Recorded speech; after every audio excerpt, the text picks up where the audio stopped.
பொதிகை சமூகத்தின் மகிழ்ச்சி.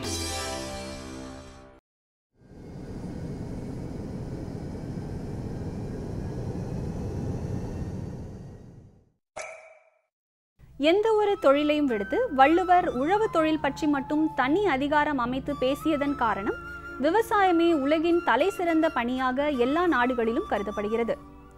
உழவே அறிவியல்களிலெல்லாம் உயர்ந்த அறிவியல் என்று மேலை நாட்டு அறிஞர் ஒருவரின் புகழ்பெற்ற கூற்று ஒன்று உள்ளது.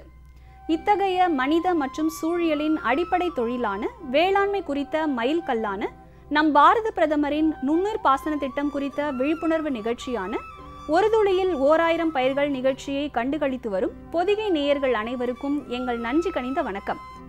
பாரத பிரதமரின் நுண்ணுயிர் பாசன திட்டத்தின் கீழ் பயன்பெற்று வரும் மாவட்டங்களை ஒவ்வொன்றாக பார்த்து வருகிறோம். இன்றைய நிகழ்ச்சியில் நாம் பார்க்க போவது தமிழகத்தின் மாவட்டங்களில் கடைக்கோடியாக வலம் வரும் நாகப்பட்டினம் மாவட்டமாகும். ஒரு துளியில் 1000 பயிர்கள்.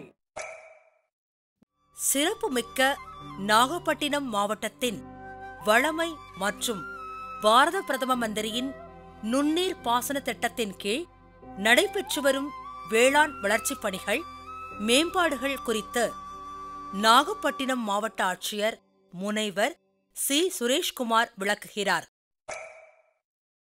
நாகப்பட்டினம் மாவட்டத்தில் மத்திய அரசின் மூலமாக பல்வேறு வகையான திட்டங்கள் எல்லாம் சிறப்பாக செயல்படுத்தப்பட்டு வருகின்றது. குறிப்பாக பிரதம மந்திரியினுடைய நுண்ணுயிர் பாசன திட்டத்தின் மூலமாக மத்திய அரசினுடைய 60% மானியத்திலும் மாநில அரசினுடைய 40% நிதி ஒதுக்கீடின் அடிப்படையிலும் இந்த திட்டமானது சிறப்பாக செயல்படுத்தப்பட்டு வருகின்றது. இது சிறு குறு விவசாயிகளுக்கு 100% மானியத்திலும் இதர விவசாயிகளுக்கு 75% மானியத்திலும் இந்த சொட்டு நீர் பாசன கருவிகளானது வழங்கப்பட்டு வருகின்றது.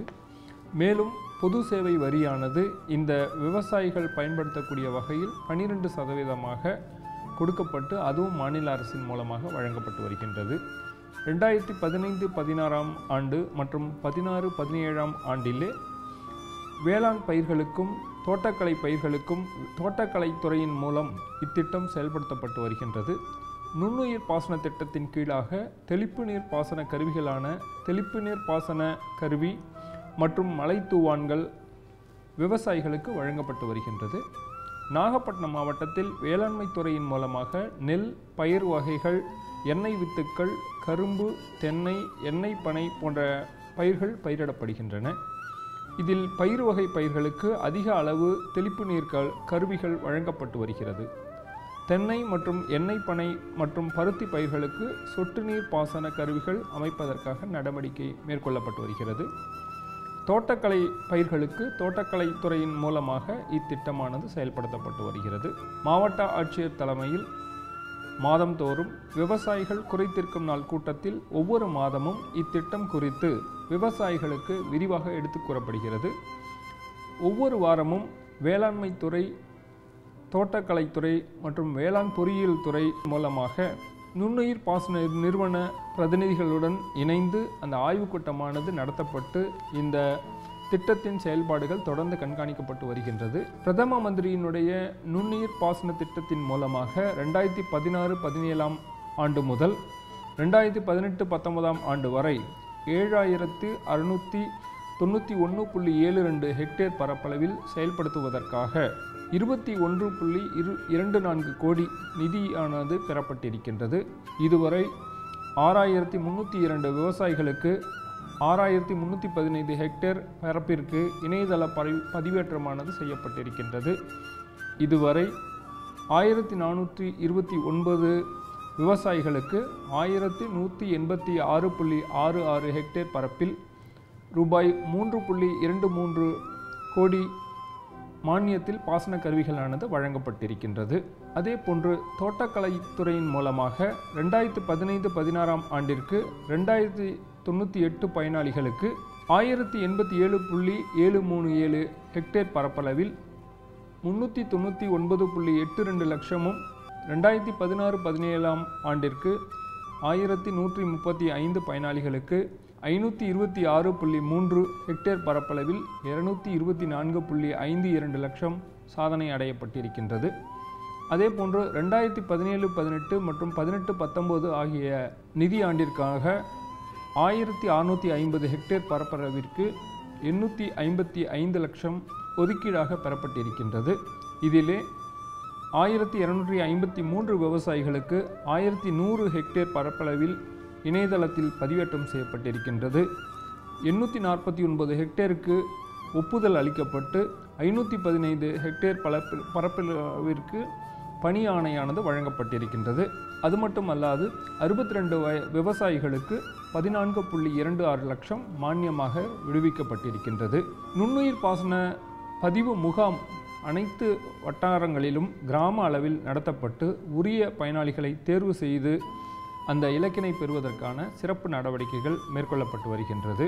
வேளாண் கருவிகள் சேவை மையம் அமைத்தல் திட்டத்தின் கீழாக தனிநபர் விவசாயிகள், பாசன சபைகள், வேளாண் உற்பத்தியாளர் நிறுவனம், தொழில் முனைவோர் போன்ற பதிவு பெற்ற அமைப்புகள் குறைந்த வாடகையில் வேளாண் கருவிகளை தங்கள் பகுதிகளுக்கு வழங்குவதற்காக ரூபாய் 25 லட்சம் ரூபாய் மதிப்புள்ள வேளாண் கருவிகள், இயந்திரங்கள் ரூபாய் 10 லட்சம் ரூபாய் அரசு மானியத்தில் வழங்கப்படுகின்றது. 2014-15 முதல் 2018-19 ஆண்டு வரையிலான காலத்தில் இதுவரை 47 சேவை மையங்கள் அமைக்கப்பட்டு விவசாயிகளுக்கு குறைந்த விலையில் அந்த வேளாண் கருவிகள் வழங்கப்பட்டு வருகின்றது. அதேபோன்று நாகப்பட்டினம் மாவட்டத்தில் கடலில் கலந்து வீணாகக்கூடிய மழை நீரை சேகரிக்கும் பொருட்டு கோடை காலங்களில் பயன்படுத்துவதற்கு ஏதுவாக பண்ணை குட்டைகள் அமைக்கும் திட்டமும் செயல்படுத்தப்பட்டு வருகின்றது.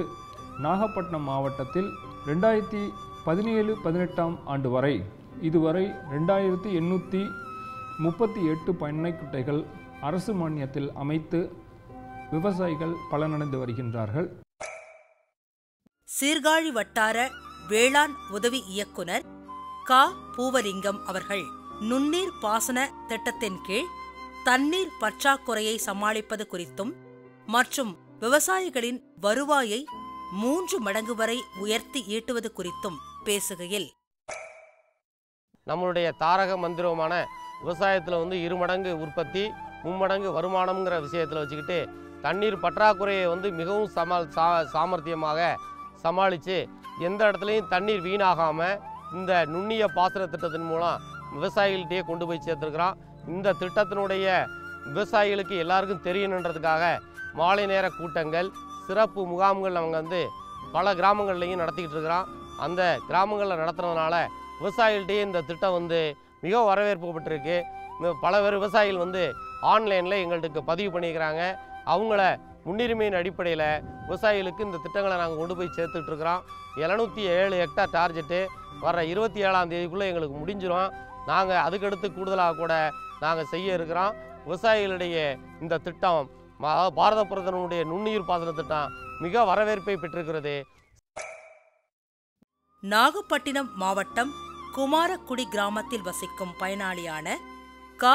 சுரேஷ்குமார் நுண்ணீர் பாசன திட்டத்தின் கீழ் மழை தூவான் பெற்று உளுந்து சாகுபடி செய்வது குறித்து பேசுகையில், குறைந்த தண்ணியை வச்சுக்கிட்டு நம்ம அதிகமாக விவசாயம் பண்ணணுங்கிற ஒரே நோக்கத்தினால இந்த நுண்ணீர் பாசன திட்டத்தின் மூலமாக இந்த மழை தூவான் மூலமாக நம்ம என்ன பண்ணிகிட்டு இருக்கோம்னா இந்த உளுந்து பயிருக்கு நம்ம பயன்படுத்திகிட்டு இருக்கோம். இதனால் பயன்கள் என்னென்னு கேட்டிங்கன்னா, இப்போ ஒரு குறிப்பிட்ட ஒரு மோட்டரை வச்சுக்கிட்டு 10 ஏக்கருக்கு என்னால் விவசாயம் பண்ண முடியுது. மேலும் இப்போ பூச்சி மருந்து பார்த்திங்கன்னா ஒரு இதை குறைக்கிறதுக்கு இது பார்த்திங்கன்னா காற்றுல இருக்கக்கூடிய நைட்ரஜனை கலந்து தண்ணி இதில் வர்றதுனால இப்போ உர பயன்பாடுங்கிறதையும் இதில் குறையுதுங்க. மேலும் அந்த இலைப்பெண்கள்லாம் பார்த்திங்கன்னா இப்போ மழை பெய்ஞ்சதுக்கப்புறம் பார்த்திங்கன்னா நெல் பார்த்திங்கன்னா பளிச்சுன்னு இருக்கும். அதுக்கான காரணம் என்னன்னா, இலைப்பெண்கள் எல்லாமே அந்த செடிகளில் இருக்காது. இப்போ நீங்கள் ரெகுலராக இந்த மழை தூவான்கள் நம்ம பயன்படுத்தணும் அப்படின்னு பயன்படுத்துறதுனால எனக்கு இந்த இலைப்பெண்கள் எல்லாமே குறைஞ்சிட்டு இருக்குங்க. இதுக்கு எனக்கு ரொம்ப பயனுள்ளதாகவும் இருக்குது. மேலும் பார்த்திங்கன்னா இது ஒரு வருடம் முழுதும் விவசாயத்தை மாற்றி நான் செய்கிறதுக்கு எனக்கு பயனுள்ளதாக இருக்குது. ஏன்னா தண்ணீர் ரொம்ப கம்மியான ஒரு லெவலில் இருக்கிறதுனால இப்போ நான் இந்த ரெயின்கனுங்கிறத வச்சு நான் பயன்படுத்திக்கிட்டு உளுந்து, பயிறு, எள்ளு இந்த மாதிரியான விவசாயங்கள் மாற்றி நான் செஞ்சிட்ருக்கேங்க. ஆர். ஜான் தனது கீரை சாகுபடிக்காக நுண்ணீர் பாசன திட்டத்தின் கீழ் தரங்கம்பாடி வட்டார தோட்டக்கலைத்துறையின் வழி நீர்ப்பாசன உபகரணங்களை 100% மானியத்தில் பெற்ற அனுபவத்தை சொல்கிறார். இதோ. அனந்தமங்கலம் கிராமம் முழுக்க நாங்கள் இந்த பாரம்பரியம் அந்த விவசாய குடும்பத்தில் தான் நாங்கள் இருக்கோம். இப்போ பார்த்தீங்கன்னா இங்கே மழை வந்து சுத்தமாக ஒரு போகம் தான் இங்கே விளைச்சல் பண்ணுது. அதனால் அந்த ஒரு போகத்தை வச்சு இந்த மழையை நம்பி எங்களால் விவசாயம் இங்கே செய்ய முடியல. அதுக்கு பார்த்திங்கன்னா இந்த தோட்டக்கலைத்துறையில் இப்போ எங்களுக்கு இந்த 100% மானியம் 100% மானியத்தில் ஸ்ப்ரிங்க்லர் பைப்பு இலவசமாக கொடுத்தாங்க. அதன் மூலயமா பார்த்திங்கன்னா நாங்கள் கீரை சாகுபடி செய்கிறோம். கீரை சாகுபடி நல்ல ஒரு வருமானம் தரக்கூடிய ஒரு தொழிலாக இருக்குது. ரெண்டாவது குறைந்த நாட்களில் அதுலேருந்து நம்ம சீக்கிரத்தில் எடுக்க முடியுது. அப்புறம் இது மாத்திரம் இல்லை, கீரை மாத்திரம் இல்லை, வெள்ளரி சாகுபடியும் செய்கிறோம். வெள்ளரி சாகுபடி, கொத்தவரை, இந்தமாரி காய்கறி தோட்டங்கள் எல்லாமே நாங்கள் செஞ்சிட்ருக்கோம். இது நல்லா லாபகரக்கூடிய தொழில் தான். இதுக்கு முழுக்க இந்த ஸ்ப்ரிங்க்லர் பைப் இருக்கிறதுனால தான் இதை எங்களால் செய்ய முடியுது. ஏன்னா நம்ம இந்த தண்ணீர் பாசுறதுக்கு அதை மாற்றுறது கொள்றதுக்கு மற்ற பழைய காலம் மாதிரி தான் செய்ய முடியாது. இப்போ இந்த நாசியில் இந்த பைப்பு இருக்கிறதுனால அது எங்களால் ஈஸியாக மாறி மாறி ஒரு குறிப்பிட்ட நாட்களுக்குள்ளே அந்த வேலையை சீக்கிரமாகவும் செய்து முடிக்கிறதுக்கு எங்களுக்கு தோட்டக்கலைத்துறையில் இந்த ஸ்ப்ரிங்க்லர் பைப்பு கொடுக்கறதுனால இதை ஈஸியாக நாங்கள் செய்ய முடியுது. மயிலாடுதுறை வட்டார தோட்டக்கலை அலுவலர் கே. கண்ணன் நுண்ணீர் பாசன திட்டத்தின் கீழ் திட்டங்களின் பயன்கள் குறித்தும் பேசுகிறார். இப்போ செம்மனார் கோயில் வட்டாரத்தில் அந்த காவி தண்ணின்னு சொல்லுவாங்க, அயன் கண்டென்ட் அதிகமாக இருக்கிறதுனால அந்த ட்ரிப்பு வந்து மேக்ஸிமம் ஃபெயிலியர் ஆகிற கண்டிஷனுக்கு போயிட்டு இருந்தது.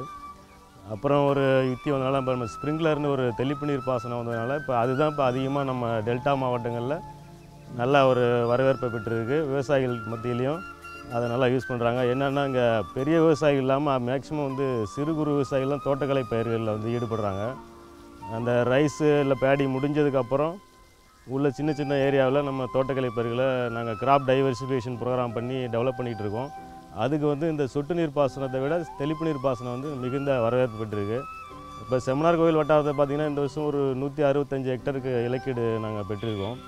அதில் பார்த்திங்கன்னா கிட்டத்தட்ட ஒரு 106 ஹெக்டருக்கு வந்து இது வரைக்குமே நம்ம ரெஜிஸ்டர் பண்ணி பாதி பேருக்கு கொடுத்தாச்சு, மீதி பேர் ப்ராசஸில் இருக்குங்க சார். நுண்ணீர் பாசன திட்டத்தின் கீழ் தெளிப்பு நீர் கருவிகளை பெற்று உளுந்து சாகுபடி பார்த்து வரும் நாகப்பட்டினம் மாவட்ட விவசாயிகளில் ஒருவரான டி.எஸ். ராஜேந்திரன் அவர்கள் பேசும்போது, நுண்ணீர் பாசன திட்டத்தின் மூலமாக இந்த பைப்லைன் கொடுக்கறதுக்கு எனக்கு ஏற்பாடு பண்ணி கொடுத்தாங்க.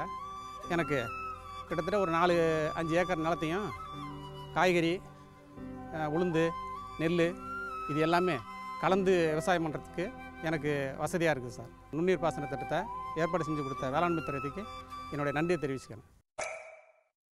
நுண்ணீர் பாசன திட்டத்தின் கீழ் உளுந்து சாகுபடி செய்து வரும் நாகப்பட்டினம் மாவட்ட விவசாயிகளின் ஒருவரான ஜி. திலகர் தான் பெற்ற மழை தூவான் குறித்து பேசும் பொழுது, வேளாண்மை துறையின் மூலமாக எனக்கு 100% மானியத்தில் இந்த நுண்ணீர் பாசன திட்டம், இந்த மாவட்டத்தில் தண்ணி இல்லாத காரணத்தினால் புஞ்சை சாகுபடி, அதாவது உளுந்து, பயிறு, கம்பு, கவுரு, பருத்தி இவைகளை 3 முறை செய்வதற்கு ஏதுவாக இந்த பைப்பு எங்களுக்கு பயன்படுகின்றது. இந்த உளுந்து சாகுபடி செய்ய வம்ப நாறு இந்த உளுந்து இது நன்றாக இருக்கின்றது. பூச்சிகள் தொல்லையும் இல்லை. அதனால் உற்பத்தி 2 மடங்கு உற்பத்தி, 3 மடங்கு வருவாய் உள்ள திட்டம் இந்த திட்டம். தேனீ வளர்ப்பு தொழிலில் 100% மானியம் வளர்ப்பதற்காக தேனி பெட்டி பெற்றுள்ள பயனாளி சபீர் அகமது விவசாயத்தில் தேனீயின் முக்கியத்துவத்தையும் தேனீக்கள் சுற்றுச்சூழலில் மகசூல் எங்கனம் இரட்டிப்பாக கிடைத்தது என்பதை குறித்தும் தன் அனுபவத்தை சொல்கிறார். நம்ம மாவட்டத்துக்கு ஒரு 10 தேனி பெட்டி நமக்கு வந்து ஒரு 100% மானியத்தில் கொடுத்தாங்க. அப்போ நம்ம அந்த தேனி பெட்டியை வச்சு அதுலேருந்து கிட்டத்தட்ட ஒரு மாதத்தில் வந்து 1 லிட்ரு அதுலேருந்து நம்ம தேனி கிடைக்கும். அது வந்து அந்த பூக்கும் பருவத்தில் அந்த தேனியாகப்பட்டது வந்து அந்த தேனீக்களை கொண்டு வந்து அந்த பெட்டியில் சேர்க்கும். நம்ம 10 பெட்டியிலேருந்து ஒரு 10 லிட்ரு வந்து ஒரு மாதத்தில் எடுத்துடலாம். எடுத்துட்டோம்னா நமக்கு அது வந்து ஒரு நல்ல ஒரு சுயதொழிலாக எனக்கு தெரிஞ்சது. அது அன்றையில் நம்ம இயற்கை விவசாயமும் பண்ணுறோம், அது ஒன்று.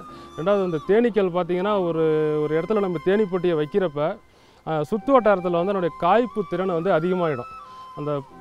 அந்த மகரந்த சேர்க்கை வந்து அந்த தேனீக்கள் பண்ணோம். அப்படி பண்ணுறப்ப பார்த்தீங்கன்னா சாதாரணமாக ஒரு மாமரத்தில் ஒரு 500 காய் காய்க்குது. நம்ம தேனி பொட்டி வச்சோம்னா நம்மளை சுற்றி ஒரு 2 கிலோமீட்டருக்கு அந்த பூச்சி அது போய் அந்த மருந்தை சேர்க்கை பண்ணி அந்த மருந்தத்தை கொண்டு வந்து நம்ம கூண்டில் சேர்க்கும். அவங்களுக்கு 1000 காய்ப்பு அதிகமாகிடும். அதாவது அப்படியே 1:1 வந்து அதிகமாக அவங்களுக்கு காய்ப்பு கிடைச்சிரும். தோட்டக்கலை துறை துணை இயக்குனர் திரு ஏ. மணிவண்ணன் அவர்கள் நுண்ணீர் பாசன திட்டத்தின் கீழ் டெல்டா மாவட்ட நீர்நிலைகள் குறித்தும் அதற்கான அரசின் திட்டங்கள் குறித்தும் விளக்கிய பொழுது, இந்த மாவட்டத்தில் பார்த்திங்கன்னா தோட்டக்கலை பயிர்கள் வந்து கிட்டத்தட்ட ஒரு 16,000 ஹெக்டரில் வந்து இது வந்து இருக்குதுங்க. அதில் வந்து காய்கறி சாகுபடி வந்து கிட்டத்தட்ட ஒரு 1000 ஹெக்டர் பக்கத்தில் இருக்குது. இப்போ பார்த்திங்கன்னா இங்கே வந்து தண்ணீர் பிரச்சனை கொஞ்சம் டெல்டா மாவட்டத்தினால கொஞ்சம் தண்ணீர் பிரச்சனை அதிகமாக இருக்கிறனால வந்து விவசாயிகள் வந்து என்ன பண்ணால் அவங்க நிலத்தில் வந்து பண்ணை குட்டைகள் அமைச்சு அந்த லீன் சீசனில் பார்த்திங்கன்னா அந்த காவேரியில் தண்ணி வராத சமயத்தில் அந்த குளத்தில் இருக்க தண்ணி வச்சு தான் காய்கறி பயிர் மற்ற தோட்டக்கலை பயிரெலாம் பண்ணிட்டுருக்காங்க. கடலை கூட அதில் வேளாண்மை துறை பயிர் கூட அது மாதிரி பண்ணிட்டுருக்காங்க. இதில் என்னன்னு கேட்டிங்கன்னா அந்த பண்ணை குட்டையிலேருந்து வந்து இது பண்ணுறதுக்கு அவங்க வந்து பைப்பு, அதாவது ஸ்ப்ரிங்க்லர் அந்த ரெயின்கன் பைப் இருக்கிறனால தான் வந்து இந்த லீன் சீசனில் வந்து அவங்களால வந்து பயிர் பண்ண முடியுதுங்க. இல்லைன்னா வந்து சொட்டு நீர், தெளிப்பு நீர், அதாவது மலை தூவான் கருவிகள் வந்து எல்லா மாவட்டத்துக்கும் வந்து ஒரு வரப்பிரசாதமான திட்டமாக இருந்தால் கூட இந்த மாவட்டத்துக்கு வந்து அது வந்து ரொம்ப ரொம்ப முக்கியமான ஒரு திட்டமாக இருக்கிறது. அதை வச்சு தான் வந்து விவசாயிகள் வந்து அதிகபட்சமாக வந்து லீன் சீசனில் வந்து பயிர் பண்ணிட்டுருக்காங்க. மயிலாடுதுறை வட்டார துணை தோட்டக்கலை அலுவலர் ஆர். ராஜேந்திரன் செம்பனார் கோவில் ஒன்றிய பகுதியில் நுண்ணீர் பாசன திட்டத்தின் கீழ் தோட்டக்கலைத்துறை செயல்பாடுகள் குறித்து பேசுகிறார். இந்த சொட்டு நீர் பாசனமும் தெளிப்பு நீர் பாசனமும் நீங்கள் போட்டிங்கன்னா உங்களுக்கு தண்ணி சிக்கனமாகும். குறிப்பாக அந்த தெளிப்பு நீர் பாசனத்தில் வந்து காற்றில் 80% வந்து நைட்ரஜன் இருக்கிறதுனால சுற்றி அடிக்கிறதுனால அந்த தண்ணி வந்து இப்போ அந்த காற்றில் பட்டு அது வந்து உங்களுக்கு உரச்செலவை வந்து மிச்சப்படுத்துது. அதனால் ஈல்டு கூடுதுங்கிறத நம்ம நிறையா விவசாயிகளும் விலைக்கு சொன்ன பிறகு தான் இந்த ஸ்ப்ரிங்க்லருங்கிற இதுக்கு அவங்க வந்தாங்க. அது அரசு உதவியும் நிறையா கிடச்சிது. சிறு விவசாயிக்கு 100% மானியம், பெரிய விவசாயிக்கு 70% மானியங்கன்னா அதை வந்து எல்லா விவசாயிகளும் பயன்படுத்தினாங்க. இந்த ஊரை பொறுத்தவரை ஸ்ப்ரிங்க்லர் இல்லாத வீடே இல்லைன்னு சொல்லலாம். அந்தளவுக்கு வந்து இங்கே வந்து ஸ்ப்ரிங்க்லர் பைப்பு, சொட்டு நீர் பாசனம்லாம் நம்ம அமைச்சு கொடுத்துருக்கோம் தோட்டக்கலை மூலமாக. இங்கே அதனால் வந்து தோட்டக்கலைத்துறை வந்து பயிர் வந்து இன்க்ரீஸ் ஆகிருக்கு. குறிப்பாக வந்து காய்கறி பயிர் பொறுத்தவரை 100 ஹெக்டரை நம்ம வந்து கொண்டு வந்திருக்கிறோம். அதுக்கு முன்னாடி ஒரு 15 ஹெக்டர் 20 ஹெக்டர் இருந்ததை 100 ஹெக்டர் அளவுக்கு கொண்டு வந்திருக்கோம். தரங்கம்பாடி வட்டார தோட்டக்கலைத்துறையின் வழிகாட்டுதலின்படி 100% மானியம் பெற்ற பயனாளி எம். அன்பழகன் தன் வேளாண் வளர்ச்சி அனுபவத்தை சொல்கிறார். இந்த போஸ்ட்டு வந்து 130 போஸ்ட் கொடுத்தாங்க. அது 100% மானியம். 130 போஸ்ட்டு. இந்த பந்தல் டோட்டலி இந்த பந்தல் வந்து ஃபிக்ஸடாக அமைச்சு கொடுத்துருக்காங்க. எந்த ஒரு பாய்சானோ எதுவுமே பயன்படுத்தாமல் இந்த விளக்கு பொறி மூலம் ஏகப்பட்ட நோய்கள் கண்ட்ரோல் ஆகுது. புழுகள் மூலியமாக நோய்ங்கிறத விட பூச்சி புழுகள் இதுக்கு இந்த பயிரை தாக்கம் பூச்சி புழுகள் இதன் மூலம் எங்களுக்கு கண்ட்ரோல் ஆகுது. சொட்டு நீர் பாசனத்தால் கொடிக்கு வர்ற நோய் புழுவு இதெல்லாம் இந்த சொட்டு நீர் பாசனத்தால் ஸ்ப்ரே ஆகிறதுனால கண்ட்ரோல் ஆகுது. அந்த காற்றோட இந்த தண்ணியும் சுழற்சியாக பயிருக்கு கிடைக்கிறதுனால பூச்சி நோய் இதெல்லாம் கண்ட்ரோல் ஆகுது. வேளாண் பல்கலைக்கழகத்தின் பணியிலிருந்து ஓய்வு பெற்ற டாக்டர் வி. மாரியப்பன் தனது ஓய்வு வாழ்க்கையில் நுண்ணீர் பாசன திட்டத்தின் கீழ் நாகப்பட்டினம் மாவட்டம் தரங்கம்பாடி வட்டார தோட்டக்கலைத்துறையின் துணையுடன் நீர்ப்பாசன உதவிகளை பெற்று வேளாண் சாகுபடியில் தன் அனுபவத்தை சொல்கிறார். தோட்டத்தில் பழமரங்களும் மற்றும் மற்ற பயிர்களும், உதாரணமாக பணப்பயிராகிய கடலை, உளுந்து போன்ற பயிர்களும் சாகுபடி செய்கின்றேன். பழமரங்கள் 2.5 ஏக்கர். இந்த ஆனுவல் கிராப் என்று சொல்லக்கூடிய கடலை போன்ற பயிர்கள் 1 ஏக்கர் தான். பாக்கி 2 ஏக்கரில் வனத்துறை மரங்கள், டிம்பர் வேல்யூ உள்ள மரங்கள் நட்டு இருக்கின்றேன். இதற்கு இந்த முயற்சிக்கு தோட்டக்கலைத்துறை நான் உதவி பெற்று அவர்கள் எனக்கு மானியமாக சில இந்த ட்ரிப் இரிகேஷன் மெட்டீரியல்லாம் கொடுத்தாங்க. இதுபோக இன்னும் மற்ற அறிவுரைகளும் சொல்லப்பட்டது. இந்த தோட்டக்கலைத்துறையின் என்கரேஜ்மெண்ட்னால இந்த பழமரங்களை வளர்க்க ஆரம்பித்தேன். தண்ணீர் பாய்ச்சுவது மட்டும் இல்லாமல் இதுக்கு உரமிடுதலும் தண்ணீரில் கரையக்கூடிய உரமாக தயார் செய்து அதை இங்கே தண்ணியில் கரைச்சி ட்ரம்மில் வச்சு வெஞ்சூரியா செக்ஷன் ஹெட் மாதிரி ஒரு உறிஞ்சக்கூடிய ஒரு உபகரணத்தை வச்சு இந்த தண்ணியை ஃபெர்டிகேஷன் பண்ணுறேன், ஃபெர்டிலைசர் பண்ணுறோம். மயிலாடுதுறை வட்டார உதவி பொறியாளர் ஏ.ஆர். மதிவாணன் நுண்ணீர் பாசன திட்டத்தின் கீழ் வேளாண் தொழிலுக்கு பயன்படுத்தப்படும் சூரிய ஒளியினால் இயங்கும் பொருட்கள், தொழில்நுட்ப இயந்திரங்கள், நீர்நிலைகள் குறித்து நம்மோடு பேசுகிறார். வேளாண்மை பொறியியல் துறை மூலமாக பண்ணைக்குட்டைகள் அமைத்து கொடுத்துருக்கிறோம். சோலார் பம்பிங் சிஸ்டத்தில் 90% மானியத்தில் சோலார் போட்டு கொடுத்துருக்கோம். அதை இல்லாத 50% மானியத்தில் சோலார் ட்ரையர் போட்டு கொடுத்துருக்கோம். அதெல்லாம் இந்த மக்கள் வந்து நிறையா பயன்படுத்தி பலன் அடைஞ்சிருக்காங்க. மானியத்தில் வந்து நாங்கள் நிறைய மிஷினரி கொடுக்குறோம். பவர் டில்லர், ரொட்டவேட்டர், நடவு மிஷினு, டிராக்டர் எல்லாம் கொடுத்துருக்கோம். அதோடு இல்லாமல் பண்ணைக்குட்டைகள் அமைத்து கொடுத்துருக்கோம். பண்ணைக்குட்டை வந்து நம்ம தற்போது இருக்கிற இதுக்கு வந்து சூழ்நிலைக்கு மிகவும் அவசியமான ஒன்றாகும். ஏனென்றால் நீர் வந்து குறைந்த மழை குறைந்த இதாக இருக்குது, நீர் வரத்து இல்லை. அதனால் நம்ம வந்து பண்ணைக்குட்டையை வந்து இப்போ அரசு வந்து மத்திய அரசு மாநில அரசு ஊக்குவித்து மானியத்தோடு கூடிய பண்ணைக்குட்டை அமைக்கிறதுக்கு விவசாயிகளுக்கு அதிக இதை கொடுத்து முக்கியத்துவம் கொடுத்து செய்துட்டுருக்கு. தற்பொழுது நாங்கள் பண்ணைக்குட்டை இது சென்ற ஆண்டு அமைத்த பண்ணைக்குட்டை, தற்பொழுது நாங்கள் பண்ணைக்குட்டை அமைத்து கொண்டு இருக்கிறோம். அது வந்து அயம்பாம் ஸ்கீமில் வந்து நாங்கள் அதை செய்கிறோம். 60,000 ரூபா அதோட மதிப்பீடு. அதில் 10% 6,000 ரூபா பணம் கட்டணும் விவசாயிகள். அதை நாங்கள் பண்ணிகிட்ருக்கோம். நுண்ணீர் பாசன திட்டத்தின் கீழ் 100% மானியத்தில் பண்ணை குட்டை அமைத்து கோடையிலும் விவசாயம் தடையின்றி சிறப்பதை சொல்லும் வேளாண் பயனாளி மா சாமி பிள்ளை பேசும் பொழுது, இந்த பண்ணைக்குட்டையால் எனக்கு ரொம்ப சௌகரியமாக இருக்கிறது. மழை நீர் மழை பெய்ய வேண்டிய நேரத்தில் தண்ணியை நாங்கள் தேக்கி வச்சுக்கிறோம். அந்த தண்ணியை இது வரைக்கும் வீணாக செலவு பண்ணல. சொட்டு நீர் பாசனம் செஞ்சுக்கிறோம், ஸ்ப்ரே பண்ணிக்கிறோம். இது இல்லாமல் இங்கே இருக்கிற வாழைகளுக்கெல்லாம் நல்ல முறையாகவும் வளர்ந்து வருது. அதனால் குறுகிய காலத்தில் எங்களுக்கு முதலீடு கிடைக்கிது. ரெண்டாவது மீன் வளர்க்குறோம்.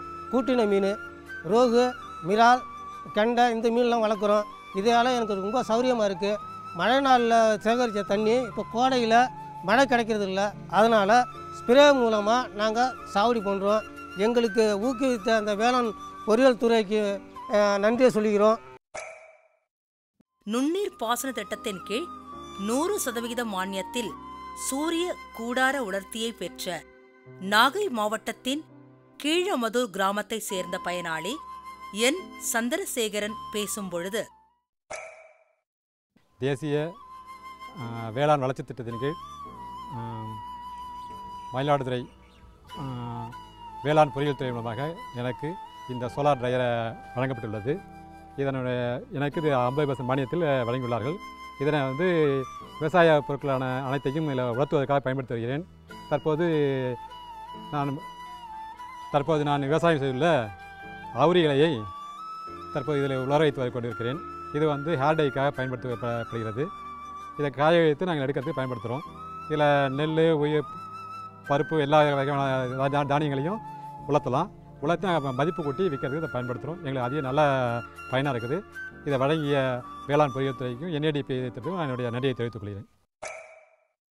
இதை போன்ற பல்வேறு திட்டங்களும் நாகப்பட்டினம் மாவட்டத்தில் சிறப்பாக செயல்படுத்தப்பட்டு அந்த பலன் முழு அளவில் விவசாயிகளை சென்று சேர்வதற்காக அனைத்து பணிகளும் மேற்கொள்ளப்பட்டு வருகிறது. பாரத பிரதம மந்திரியின் நுண்ணீர் பாசன திட்டத்தின் கீழ் வளம் பெற்று வரும் நாகப்பட்டினம் மாவட்டத்தின் ஆக்கப்பூர்வ பணிகளையும் செயல்பாடுகளையும் இதுவரை பார்த்து வந்தோம். அதுபோல கடந்த வாரங்களில் ஒவ்வொரு மாவட்டமாக பாரத பிரதம மந்திரியின் நுண்ணீர் பாசன திட்டத்தின் கீழ் ஒவ்வொரு விவசாயியும் சென்றடையும் திட்டங்கள் என்னென்ன, அது எவ்வாறு செயல்படுத்தப்படுகிறது, அதன் இலக்குகள் என்னென்ன, அதனால் கிட்டிய பலன்கள் என்னென்ன என்பனவற்றையும் பார்த்து வந்தோம். மாறிவரும் காலநிலையாலும் மக்கள் தொகை மாற்றத்தினாலும் நீர்வளத்திலும் நிலவளத்திலும் பெரும் சிரமங்களை கண்டு வந்த நம் மாவட்டங்கள் நம் பாரத பிரதமரின் நுண்ணீர் பாசன திட்டத்தின் கீழ் செழுமையுடனும் வளமுடனும் மாறி வருவதையே இது உறுதி செய்தது. நீர்நிலைகளில் சேமிக்கப்படும் நீர் விவசாய நிலங்களையும் நீர்நிலைகளையும் எங்கனம் உயர்த்துகின்றது என்பதையும், நீர் மேலாண்மையின் முக்கிய பங்கான பண்ணை குட்டைகள், தடுப்பணைகள் மற்றும் ஊரணிகள் பராமரிப்பு என பல மக்கள் நல திட்டங்களையும் அதன் பயன்களையும் வேளாண் மக்களே கூற கேட்டோம். வேளாண்மையில் குறைந்த செலவில் நீரை எங்கனம் செம்மையாக செலவிடுவது என்பதை உணர்த்தும் இக்கற்றுணர்வு நிகழ்ச்சியான ஒரு துளியில் 1000 பயிர்கள் நிகழ்ச்சி இன்றோடு நிறைவடைகிறது. இதுவரை இந்நிகழ்ச்சி வாயிலாக எங்களுடன் மாவட்டந்தோறும் பயணித்த வேளாண் பொதிகை நேயர்கள் அனைவருக்கும் எங்கள் நெஞ்சம் நிறைந்த நன்றிகள். நீரை சேமிப்போம், நாடு செழிக்க விவசாயம் செய்வோம். நன்றி, வணக்கம்.